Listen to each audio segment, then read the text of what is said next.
KCR press meet పెట్టిన తర్వాత రాష్ట్రంలో నీళ్ళ గురించి చర్చ సాగుతూ ఉన్నది.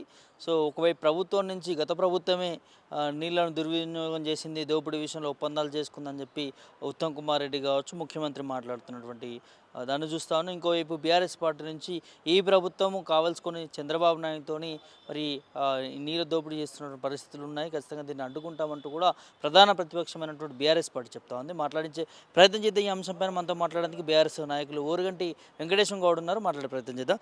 ఎట్లా చూస్తారన్న నీళ్ళ గురించి ఇష్యూ? కేసీఆర్ బయటకు వచ్చిన తర్వాత మరోసారి ఉద్యమంలో సాగుతున్నటువంటి పరిస్థితులు చూస్తున్నాం, రాష్ట్రం అంతా కూడా చర్చ సాగుతూ ఉంది.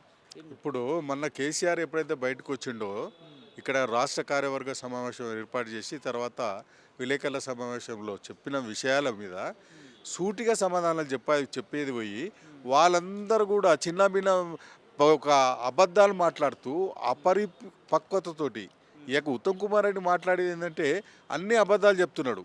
కేసీఆర్ గారు ఏమన్నారు, బచావత్ ట్రిబ్యునల్ ప్రకారము 90 టీఎంసీల నీళ్లు అలాట్మెంట్ చేస్తే దాన్ని చంద్రబాబు యొక్క ఒత్తిడికి తలొగ్గి ఈరోజు ఉత్తమ్ కుమార్ రెడ్డి ఏం చేశాడు, కేంద్రానికి ఒక లెటర్ రాశాడు. ఏమని, మాకు 45 టీఎంసీ సరిపోతాయని. అంటే ఇది తెలంగాణ సమాజాన్ని మోసం చేయడం కదా. మళ్ళీ ఏం చెప్తూ ఉంటాడు, మేము 7,000 కోట్ల రూపాయలు ఖర్చు పెట్టేసి ఈ యొక్క పాలమూరు రంగారెడ్డి యొక్క ఎత్తిపోతల పథకానికి డబ్బులు పెట్టే ఉంటాడు. మా కేసీఆర్ గారు 90% యొక్క పనులు చేశాడు.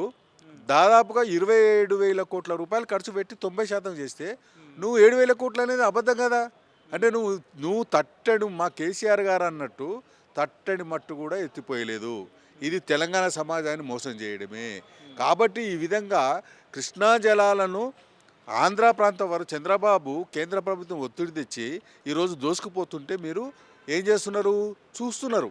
అంటే తెలంగాణకు మోసం చేస్తున్నారు. మా యొక్క ఎజెండానే నీళ్లు. మా కేసీఆర్ యొక్క తెలంగాణ ఉద్యమంలో నీళ్లు, నిధులు, నియామకాలు. కాబట్టి ఈ నీళ్ళే మా ఎజెండా. ఆ ఎజెండా కోసం ఈరోజు కేసీఆర్ మీరు చేసేటువంటి యొక్క అన్యాయాలను చంద్రబాబు నాయుడు తీసుకెళ్తుంటే ఊకోలేక బయటకు వచ్చి ఈరోజు సమాధానం అడిగాడు.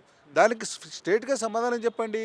అదేవిధంగా ఇంకొకటి ఏం చేశారు, ఈ యొక్క పాలమూరు రంగారెడ్డి యొక్క డిపిఆర్ను ఈరోజు కేంద్ర ప్రభుత్వం వాపసు పంపింది. వాపసు పంపితే దాని మీద పెద్ద ఎత్తున ఉద్యమం చేయాలి, అసలు రాష్ట్రాన్ని స్తంభించాలి. ఆ విధంగా కాకుండా లేకపోతే రాష్ట్రంలో ఉన్న ప్రతిపక్ష నాయకులను తీసుకెళ్లి ప్రధానమంత్రి మీద కేంద్ర ప్రభుత్వం ఒత్తిడి చేయాలి. ఆ విధంగా చేయకుండా కేవలం చంద్రబాబు యొక్క ఒత్తిడి పనిచేస్తున్నారు రేవంత్ రెడ్డి. ఎందుకంటే ఆయన శిష్యుడు.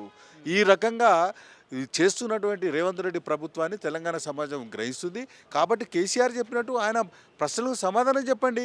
లేకపోతే మేము ఒక కార్యాచరణ తీసుకుంటామని చెప్పాడు. ఏంది, మా యొక్క పెద్ద ఎత్తున బహిరంగ సభలు పెట్టబోతున్నాం త్వరలోనే. దానికి సంబంధించినటువంటి యొక్క పాంప్లెట్ కానీ దానికి సంబంధించినటువంటి పోస్టర్ రిలీజ్ త్వరలో కాబోతుంది. కాబట్టి నల్గొండలో మళ్ళీ మహబూబ్నగర్లో వచ్చేసేసి అక్కడ చేవెళ్ళలో పెడతాం, రంగారెడ్డిలో చేవెళ్ళని, నల్గొండలో అక్కడ మల్లెపల్లి అని, అదేవిధంగా పాలమూరులో పెడుతున్నాం, త్వరలో పెడతాం. మీ యొక్క బండారాన్ని బయట పెడతాము. నీకు చిత్తశుద్ధి ఉంటే నిజంగా సరే కేసీఆర్ అయితే లేవనెత్తిన ప్రశ్నలకు సమాధానం చెప్పు. ఆ విధంగా డొంక తిరుగు సమాజం చెప్తూ వ్యక్తిగత ఆరోపణలు చేస్తూ పర్సనల్ అసెస్మెంట్ చేయడము, దిస్ ఈజ్ టూ మచ్. కాబట్టి రేవంత్ రెడ్డి గారు, మేము అడిగింది కృష్ణా జలాలలో మా వాటా పెంచుకోవాలి. అప్పుడే కేసీఆర్ గారు ఏం చేశారు, అప్పుడు ముఖ్యమంత్రి ఉన్నప్పుడు 90% టీఎంసీలను మెల్లమెల్లగా దాన్ని 160, 170 టీఎంసీలకు తీసుకుపోవాలని ప్రయత్నం చేస్తున్న సందర్భంలో మీ ప్రభుత్వం వచ్చింది. మీరు న్యాయం చేయండి. ఆ విధంగా న్యాయం చేయకుండా వేరే రకంగా 3 గంటల 4 మీటింగ్లు పెట్టి మీ మంత్రులు వచ్చేది ప్రెస్ మీట్లు పెట్టంగానే సరిపోదు. ఆ ప్రెస్ మీట్లు కూడా అపరిపక్వతతోటి మెచ్యూరిటీ లేకుండా మాట్లాడుతున్నటువంటి యొక్క ఉత్తమ్ కుమార్ రెడ్డి, అసలు నువ్వు you are unfit for the minister post. ఇదే ఉత్తమ్ కుమార్ రెడ్డి మాట్లాడుతూ ఏదైతే పాలమూరు రంగారెడ్డి ప్రాజెక్టు సంబంధించి 90% పూర్తయిందని బీఆర్ఎస్ పార్టీ చెప్తుంది, కానీ అసలు 50% కూడా పూర్తి అవ్వలేదు. ప్రాజెక్టుల పేరు చెప్పుకొని అక్కడ కోట్ల ధనాన్ని గత ప్రభుత్వం తీసుకున్నది, అందులో లావాదేవీలు పొందింది అనేది ఉత్తమ్ కుమార్ రెడ్డి మాట్లాడుతుంది. అది తప్పుడు ఆరోపణ అండి. 90% పనులు మేము చేశాము. 27,000 కోట్ల రూపాయలు ఖర్చు పెట్టాడు పాలమూరు రంగారెడ్డికి. ఉత్తమ్ కుమార్ రెడ్డి నీ ప్రభుత్వం వచ్చిన 2 ఏళ్ల తర్వాత నువ్వేం పెట్టావు ఒకసారి ఆలోచించుకో. 7,000 కోట్ల రూపాయలు ఖర్చు పెట్టిండు. 7,000 కోట్ల రూపాయలు ఖర్చు పెడితే మా కేసీఆర్ని తట్టేడు మట్టు కూడా ఎత్తిపోయలేదు. మీరు 7,000 కోట్ల రూపాయలు ఏడ ఖర్చు పెట్టండి. అంటే మీరు వాటాలు పంచుకుర్రా? మీ యొక్క డిప్యూటీ సీఎం బట్టి గారు మీరందరూ వాటాలు, ఎందుకు మీదైనా వాటాల ప్రభుత్వం కదా, మీ అందరు కూడా తెలుసు.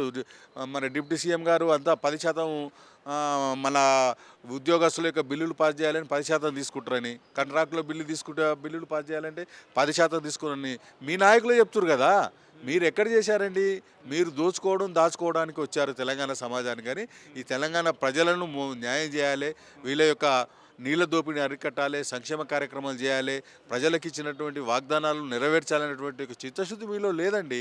మీరు ఎందుకు అబద్ధాలు మాట్లాడుతున్నారు? పాలమూరుకి తీవ్ర అన్యాయం చేసిందే కేసీఆర్ అంటున్నారు కాంగ్రెస్ మంత్రులు. కేసీఆర్ గారు లేకపోతే ఈరోజు ఆంధ్ర పాలకులు మనం ఉన్నటువంటి నీళ్ళని దోసుకోపోతుంది. అందులో ముఖ్యంగా చంద్రబాబు నాయుడు, ఈరోజు చంద్రబాబు నాయుడు యొక్క ఎంపీల ఓట్లతోటి ఈరోజు కేంద్ర ప్రభుత్వం ఉంది. ఇప్పుడు ఆయన అనుకుంటే మొత్తం దోసుకపోతుండే. అంటే ఈరోజు నిజంగా చెప్తే మనం కేసీఆర్ ఉన్నాడు కాబట్టి ఆ భయానికి ఈరోజు వాళ్ళు భయపడుతున్నారు ఆంధ్ర పాలకులు. ఎందుకంటే ఎక్కడ కేసీఆర్ అంటే నీళ్లు, నిధులు, నియామకాల కోసం కొట్లాడిన వ్యక్తి, తెలంగాణ ఎజెండా ట్యాగ్లైన్ కోసం కొట్లాడిన వ్యక్తి ఈ యొక్క కేసీఆర్ గారు. అటువంటి వ్యక్తి పాలమూరుకి ఏం చేయలేదంటే ఎట్లా? పాలమూరు కోసం చేసిందే కేసీఆర్ గారు. అదేవిధంగా ఆయన పాలమూరు కోసం ప్రయత్నం చేసిందే ఈరోజు సస్యశ్యామలం అయితే. దాదాపుగా ఆయన ఉద్దేశం ఏంటంటే మన ప్రభుత్వం కొన్ని రోజులు ఉంటే 90 టీఎంసీలను 160 టీఎంసీలకు తీసుకెళ్ళి దాదాపు 6.5 లక్షల ఎకరాలకు నీళ్ళు ఇవ్వాలనుకుండు, 13 లక్షల ఎకరాలకు నీళ్ళు ఇవ్వాలనుకుండు. అలాంటి చిత్తశుద్ధి ఉన్న నాయకుడి మీద బేస్లెస్ ఆరోపణలు చేయడము చాలా తప్పుడు నిర్ణయం. మీకేమైనా ఉంటే చిత్తశుద్ధితోటి మీరు ఆరోపణలు చేయండి. నిజాయితీ ఉండాలి, మీలో అక్యురేసీ ఉండాలి. అక్యురేసీ లేదు, ఏం లేదండి. ఆ ప్రెస్ మీట్ పెట్టంగానే మీరేం చేసి మీ నాయకుడు మీ రేవంత్ రెడ్డి 9:30కు చిట్ చాట్ అంట. మీరేమో అందరు మంత్రులు 3 గంటలు కూర్చొని ఏం మాట్లాడారండి? ఆ సమాధానం చెప్పండి. దొంగ తీరుడు సమానాలు, అబద్ధాలు, అన్నీ మోసాలండి నిజంగా చెప్తే. అంటే 18 గంటలు కష్టపడుతున్న ముఖ్యమంత్రి ఒక రోజులో అహర్నిశలు తెలంగాణ కోసం పోరాటం కష్టం చేస్తున్నాడు రేవంత్ రెడ్డి అని మాట్లాడుతూ ఉన్నారు. దానిలో భాగంగా ఫ్యూచర్ సిటీ తీసుకొస్తున్నాం అనేది చెప్తా ఉంది ప్రభుత్వం. ఎట్లా చూస్తారు? అది ఎట్లంటే నిజంగా చెప్తే ఫ్యూచర్ సిటీ అనేది ఒక పెద్ద మోసం. అసలుకు ఆడ కేసీఆర్ గారు ముఖ్యమంత్రి ఉన్నప్పుడు 13,972 ఎకరాలు కేవలం ఫార్మాసిటీ స్థాపించడానికి ఈ యొక్క భూములు రైతులను మెప్పించి ఒప్పించి సేకరించిండు. ఆ యొక్క క్లియరెన్స్ కూడా వచ్చింది, పర్యావరణ క్లియరెన్స్ వచ్చింది. అది స్టార్ట్ అవుతున్న దశలో ఈయన వచ్చేం చేసిండు? రైతుల దగ్గరకు పోయి ఆ ఎన్నికల్లో వాగ్దానాలు చేసిన ఏమని, మా ప్రభుత్వం వస్తే మీ భూములు మీకు వాపస్ చేస్తామన్నాడు. భూములు వాపస్ చేసింది లేదు, ఏం లేదు. ఎందుకంటే ఆయనకు రియల్ ఎస్టేట్ యొక్క మనస్తత్వం కాబట్టి ఒక రియల్ ఎస్టేట్ వ్యాపారం చేయాలని ఫ్యూచర్ సిటీ తీసుకొచ్చిండు ముందుకు. ఫ్యూచర్ సిటీ తీసుకొచ్చి 30,000 ఎకరాలు సేకరిస్తాని ఇంతవరకు 3 ఎకరాలు కూడా సేకరించినటువంటి వ్యక్తి ఆ 13,000, 14,000 ఎకరాలతోటి ఈరోజు ఫ్యూచర్ సిటీ కడతంటుండు. ఆ ఎకరాలు ఎవరు? కేసీఆర్ సేకరించినవి. అందులో అవి దేనికి వాడాలి? ఫ్యూచర్ సిటీ కేవలం ఫార్మసిటీకి వాడాలి. అక్కడున్న రైతులు కేసు వేస్తే హైకోర్టులో నువ్వేం చేసినావు? అఫిడవిట్ ఇచ్చినావు. ఏమని? దీన్ని తీసుకుపోయి ఫార్మసిటీ కడుతున్నావు అని చెప్తావు అక్కడ హైకోర్టులోనేమో. ఇక్కడ వచ్చే ఫ్యూచర్ సిటీ అంటావు. ఫ్యూచర్ సిటీ ఏంది? గ్లోబల్ సమ్మిట్ పెట్టి అందరి దేశంలో విదేశాల్లో ఉన్నటువంటి ప్రపంచం ఉన్నటువంటి యొక్క పెట్టుబడిదారులు వస్తురు అని సమ్మిట్ పెట్టినావు. సమ్మిట్ పెట్టి ఏం చేసిండు అక్కడ? అన్ని బోకస్ ఎంఓయూలండి. 5,50,000 కోట్లు పెట్టుబడులు వచ్చినామంటాడు. 5,50,000 కోట్లు 50 కోట్లు పెట్టుబడులు వస్తే నిన్న కేసీఆర్ ప్రెస్ మీట్ పెట్టగానే నీ టీజీఐఐసి వెబ్సైట్ నుంచి ఎట్లా మాయమవుతాయి? డాటా ఎట్లా మాయమవుతుంది? అంటే అంత బోకసే కదా. అరే ఎవరి మోసం చేస్తావు? ఎందుకు మోసం చేస్తావు? ఇది తెలంగాణ సమాజాన్ని మోసం చేస్తున్నారండి. ఒక ముఖ్యమంత్రి స్థాయిలో ఉన్నటువంటి వ్యక్తివి ఒక నిజాయితీ ఉండాలి, అక్యురసీ ఉండాలి. మరి డాటా ఎట్లా మాయమవుతాయండి? నువ్వు డాటా మాయం చేశారు నిన్న. అంటే మీరు తప్పు చేయకపోతే ఎందుకు భయపడుతున్నారు? మీరు కేసీఆర్ ప్రెస్ మీట్ పెట్టగానే భయం వచ్చేసింది, వచ్చే డాటా మొత్తం తీసేసారు. అంటే ఈ విధంగా ఈ యొక్క రేవంత్ రెడ్డి ప్రభుత్వము ఒక మెచ్యూరిటీ లేని ప్రభుత్వము. ఒక ముఖ్యమంత్రిలాగా వ్యవహరించు, ఏది చేసినా స్టాండర్డ్ ఉండాలని కోరుతున్నా. అంటే ఇష్టానుసారంగా ప్రభుత్వం చేతిలో ఉంది అని చెప్పి ఇష్టానుసారంగా వ్యవహరించి ఫోన్ ట్యాపింగ్లు చేసిర్రు గత ప్రభుత్వం అని అంటూ మళ్ళీ తెరపైకి తీసుకొస్తా ఉన్నాడు రేవంత్ రెడ్డి కావచ్చు, కాంగ్రెస్ మంత్రులు. ఆ భాగంగానే నోటీసులు కూడా కేసీఆర్కి ఇస్తారు అంటూ కూడా చర్చ సాగుతోంది. కేసీఆర్ కావచ్చు, హరీష్ రావు కావచ్చు, ఎట్లా చూస్తారు? ఇప్పుడు కేసీఆర్ గారు సైలెంట్గా ఉన్నప్పుడు వీళ్ళు ఇష్టారాజ్యంగా ప్రవర్తించారు. ఎప్పుడైతే కేసీఆర్ గారు వచ్చి ఇక్కడ ప్రెస్ మీట్ పెట్టి కార్యవర్గ సమావేశం ఎమ్మెల్యేలతో పెట్టాడో, వాళ్ళకి భయకంపులు ఎత్తి ఆ భయంతో వణికిపోతున్నారండి. మా ప్రభుత్వం ఎక్కడ కూలిపోతుందో ఒక్క ప్రెస్ మీట్కే వాళ్ళు కింద మీద అయిపోతున్నారు. అరే రేపు పెద్ద ఎత్తున కార్యాచరణ తీసుకుంటే వాళ్ళ పరిస్థితి ఏంది అంటే, ఒక ప్రెస్ మీట్కే మీరు ఇది చేసి దెబ్బకే చేస్తారు. భయపెట్టడానికి ఒక నోటీసులు ఇస్తుంటారు ఫోన్ ట్యాపింగ్ కేసులో.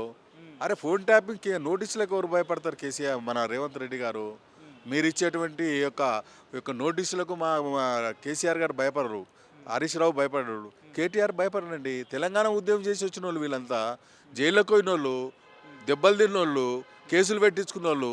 నీ కేసులకు ఎవరు భయపడతారండి?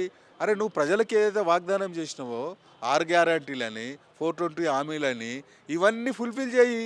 ఆ విధంగా చేయకుండా హైడ్రా అని, చొక్కా అని, తర్వాత ఇంకొకటి అని, తర్వాత ఫ్యూచర్ సిటీ అని, ఆ సిటీ అని, నువ్వు రియల్ ఎస్టేట్ లేపుదాము మీ అన్నదమ్ములతోటి మొత్తం అక్కడ భూములు కొనిపించి రియల్ ఎస్టేట్ వ్యాపారం చేస్తున్నాం అండి. ఒక రకంగా అక్కడ సమీపంలో ఉన్న ప్రాంతాల్లో భూములు కొన్నారు వాళ్ళ అన్నదమ్ములు. నేను చెప్తా అవసరం అనుకున్న సందర్భాన్ని వచ్చినప్పుడు ఇవన్నీ బయట పెడతండి రేవంత్ రెడ్డి గారు. ఇదంతా పచ్చి మోసం, ఏం లేదు. రియల్ ఎస్టేట్ వ్యాపారం చేయాలని, అది వాళ్ళ పర్సనల్ యొక్క ఫ్యామిలీ బెనిఫిట్ అవుతుంది. రైతులకు చూస్తే రియల్ ఎస్టేట్లో లక్షల మంది రియల్ ఎస్టేట్ మీద బతుకుతారండి. రైతులు ఒక ఎకరం ఉంటే ఆ రోజు కేసీఆర్ గారు ఉన్నప్పుడు ₹1,00,00,000 పోయేది. ఇవాళ బిడ్డ పెళ్లికో కేసీఆర్ గారు చెప్పినట్టు ఒక బిడ్డ పెళ్లికో వరకు అమ్ముకోవాలంటే 20 లక్షలు కొనేటటువంటి నాదులు లేడు. అంటే రియల్ ఎస్టేట్ ఎందుకు పడిపోయింది అంటే నీ మీద నమ్మకం లేదు, నీ ప్రభుత్వం మీద నమ్మకం లేదు, నీ యొక్క పర్సనాలిటీ మీద నమ్మకం లేదు, పెట్టుబడిదారులకు నమ్మకం లేదు. అక్కడ పెట్టుబడిదారులను మోసం చేసినావు, ఇక్కడ ప్రజలు చేసినావు. ఇక ఒక ముఖ్యమంత్రిలా కాకుండా నువ్వు ఏం చేస్తున్నావు అంటే ఒక రియల్ ఎస్టేట్ కంపెనీ లాగా నువ్వు పరిపాలన చేస్తున్నావు. తప్పితే కేసీఆర్ గారు ఏదైతే లేవరెత్తిన ప్రశ్నలు సూటిగా సమాధానం చెప్పు, ప్రెస్ మీట్లు పెట్టు. అది కాకుండా ఆ శాసనసభలకు రండి, అక్కడ సమాధానం చెప్తండి. ఇక్కడ సమాధానం చెప్పరాదు. ఎవడో అంటే నువ్వు నన్ను కొట్టిన తర్వాత మా అన్నను కొట్టే అన్నట్టు ఉంది వ్యవహారం.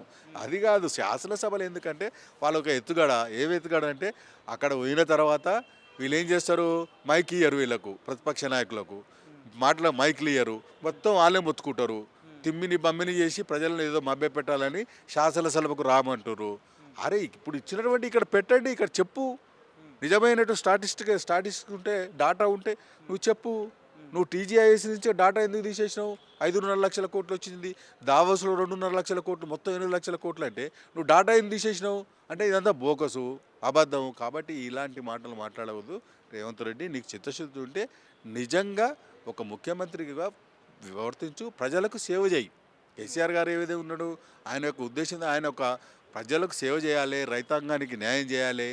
ఈరోజు రైతులకు ఎన్ని సమస్యలు వస్తున్నాయండి. యూరియా దొరకక, మళ్ళీ ఏదో యాప్ అంట. యాప్ ఎంతమంది తెలుస్తుందండి? రైతులు ఎంతమంది? అంతమంది నిరక్షరాస్యులు ఉంటారు, చదువుకున్న వాళ్ళు తక్కువ ఉంటారు కదా. ఇవన్నీ మసిబూసి మారేడు కాయ చేయడం తప్పితే ఇంకోటి కాదు.